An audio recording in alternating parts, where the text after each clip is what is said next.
안녕하세요, 리본카 전유빈입니다. 지금 저는 리본카 청라지점에 나와 있는데요, 오늘은 이 미니밴의 끝판왕이라고 할 수 있는 자동차를 가지고 나왔습니다. 바로 도요타의 알파드를 가지고 나왔는데요, 이 도요타 알파드가 미니밴의 끝판왕이라고 불리는 이유가 있어요. 왜 그러냐면 우리나라에 미니밴이 여러 가지가 있고, 그 중에서도 가격도 꽤 높으면서 럭셔리함을 느낄 수 있게 충분하고, 거기에다가 여러 가지 각종 옵션들이 전부 포함되어 있으면서 연비 좋은 하이브리드 엔진까지 포함되어 있는 게 알파드라서 그런 거예요. 이 위로 넘어가면 벤츠의 V클래스라든지 아니면은 렉서스의 LM 뭐 이런 차량들이 있긴 하지만, 그 차량들은 가격이 1억을 넘어버리기 때문에 사실 선택하기에 부담스러운 건 어쩔 수가 없더라고요. 도요타 알파드가 1억짜리로 딱 출시가 되면서, 야, 우리나라에서 미니밴을 1억을 주고 살 사람이 있을까? 라고 했는데 요즘 들어서 판매량이 생각보다 높더라고요. 알파드라는 자동차가 처음에 출시되고 나서 이그제큐티브 라운지로 출시된 차량들이 워낙 많기 때문에 비즈니스용으로 구매되는 차량들이 좀 많았는데,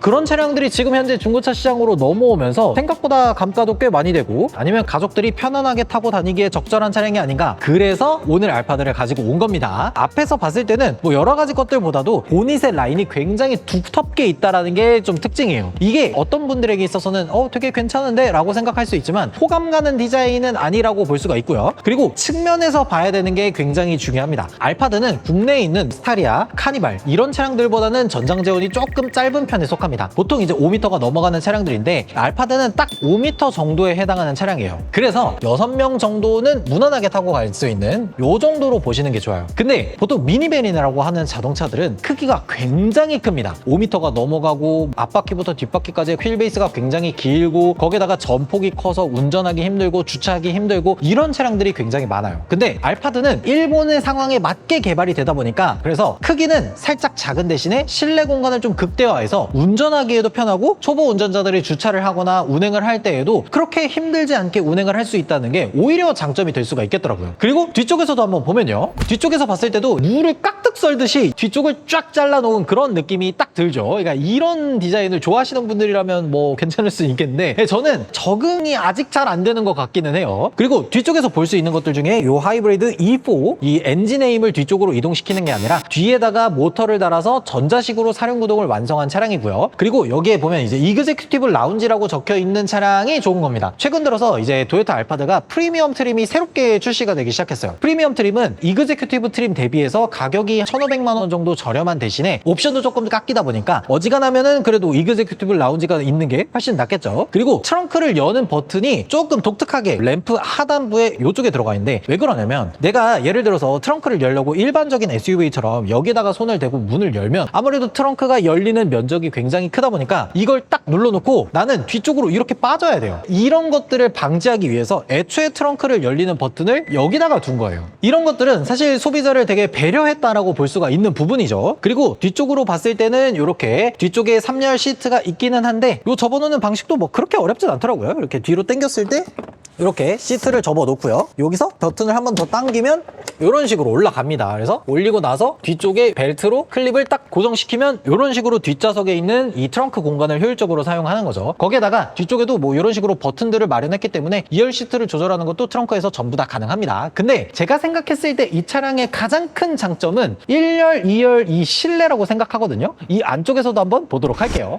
그리고 실내에 타서 일단 시동을 걸었을 때 제일 먼저 눈에 들어오는 건 요 14인치 디스플레이죠. 최근 들어서 도요타나 아니면은 렉서스 이 모든 브랜드의 14인치 디스플레이가 적용이 되고요. 기능상으로만 일단 보면 여기에 뭐 통풍 시트, 운전석, 조수석 전부 다 들어가고요. 그리고 계기판 디스플레이 들어가고, 아래쪽으로 봤을 때 이렇게 주행보조 기능 들어가고, 이렇게 헤드업 디스플레이 기능까지 전부 다 들어가요. 근데 제가 아까 얘기를 했듯이 이 도요타 알파드는 하이브리드 자동차잖아요. 그러다 보니까 연비가 생각보다 되게 좋은 편입니다. 제가 실제로 도요타 알파드를 가지고 장거리 시승을 했을 때 실제 풀-투-풀 연비가 15km가 더 넘어갔었어요. 그러니까 공차 중량이 한 2.3톤 정도 되고 굉장히 큰 미니밴인데, 이 차량이 장거리로 뛰었을 때 연비가 15km가 넘게 나온다는 건 이거는 유지비를 줄이는 데 있어서 진짜 큰 장점이 될 수가 있겠죠. 거기에다 도요타 알파드는 운전할 때 승차감이 굉장히 좋기로 유명한 자동차입니다. 그러니까 보통은 우리가 승차감을 좋게 하기 위해서 전자제어 서스펜션이나 아니면 에어 서스펜션 이런 것들을 넣고는 하는데, 알파드는 이러한 부가 장치들 없이도 순수 순수하게 서스펜션 세팅으로만 좋은 자동차가 알파드예요. 실제로 제가 이제 고속도로를 탈 때 어떤 것들을 느꼈냐면 노면 상태가 좋지 않은 곳들을 지날 때가 있잖아요. 그러면 이 충격을 바퀴가 밟고 나서 그 충격을 케빈룸까지 잘 안 들여보내는 능력이 굉장히 잘 돼 있어요. 그래서 외부로부터 들어오는 소음, 잔진동, 충격 이 모든 것들이 실내로 잘 안 들어오다 보니까 운전할 때 진짜 조용하고 편안하다라는 느낌이 여기서 오는 것 같더라고요. 한 가지 운전할 때 어려움이라고 한다면 운전자의 시야를 딱 봤을 때 저 앞에 있는 이 보닛 라인이 거의 안 보인다는 거예요. 그러니까 이런 부분들이 조금 어렵습니다. 물론 이제 시야가 많이 제한된 건 아닌데 이런 자동차들을 익숙하게 주행해 보신 분들이 아니라면 조금은 어색할 수 있는 실내 공간이다 이렇게 보시는 게 좋아요. 근데 물론 어라운드 뷰가 탑재되어 있으니까 괜찮을 수는 있어요.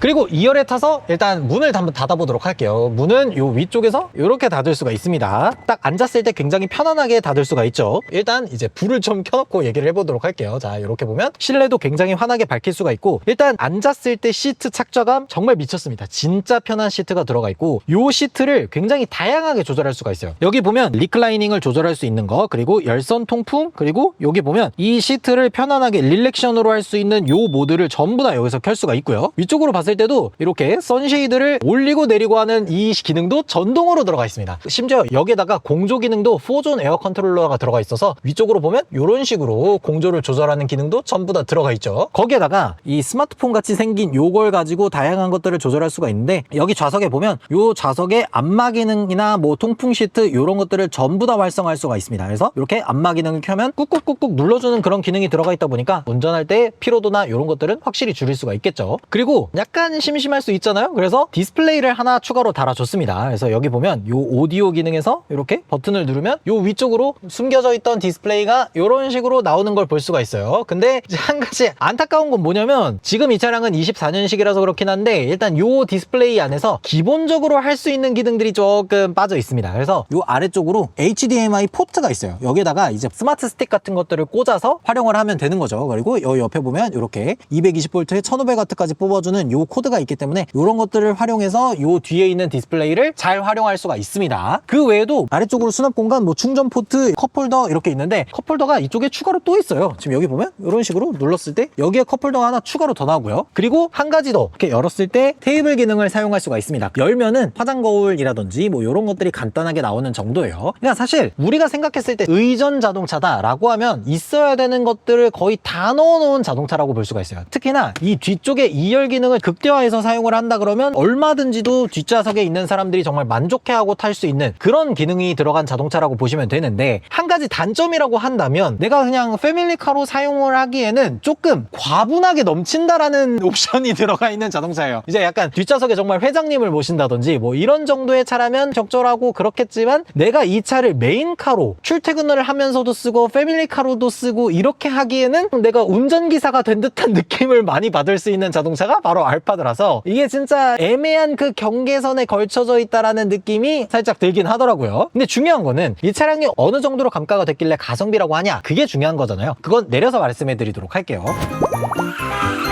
전체적으로 이 알파드에 대한 걸 좀 정리를 해보자면 디자인 이거는 취향 차이가 심하게 갈릴 것 같고 기능, 옵션 이런 것들은 2열 시트, 1열 시트 할 거 없이 정말 좋은 기능들, 좋은 옵션들을 가득가득 넣어서 안 좋아할 만한 사람이 거의 없을 정도로 진짜 괜찮고 거기에다가 차량 크기가 어마어마하게 크진 않다 보니까 운전도 편하면서 주차 같은 것들도 쉽게 할 수 있다는 장점도 있고 게다가 하이브리드 자동차라서 연비라든지 이런 것들도 정말 만족스러운데 초기에 구입할 때 가격이 1억이라는 게 진짜 조금 크게 걸리잖아요. 그래서 제 옆에 있는 도요타 알파드가 처음에 출고될 때는 가격이 이그제큐티브 트림 기준으로 9,920만 원이었어요. 근데 지금은 올랐더라고요. 근데 이 차량이 2년 정도 시간이 지나고 지금 한 2만 킬로 좀 넘었을 때 지금 현재 가격이 8천만 원 초반까지 내렸습니다. 그러니까 내가 9,900에 구입을 했었다라고 하면은 감가가 거의 한 2천만 원 정도가 된 거기 때문에 1년에 1,000만 원씩 감가가 된 수준이면 지금 현재 기준으로 봤을 때 가성비가 좋지 않나 그런 생각이 들더라고요. 근데 이 차량은 구입을 하기에 적절한 분들이 좀 따로 있어요. 내가 출퇴근할 때 사용하는 자동차가 따로 있고 그리고 주말에 가족들이 나들이 갈 때 사용하는 자동차로 알파드를 선택하겠다라고 하는 분들한테 좀 적절해 보이기도 하고 우리 부모님이 어느 정도 좀 연세가 있으셔서 가족들이 타는 좀 편안한 자동차를 사고 싶다라고 하는 분들한테도 정말 적절한 차량이지 않나 생각이 들어요. 여러분들은 알파드에 대해서 어떻게 생각하시는지 댓글로 달아주시면 좋을 것 같습니다. 지금까지 저는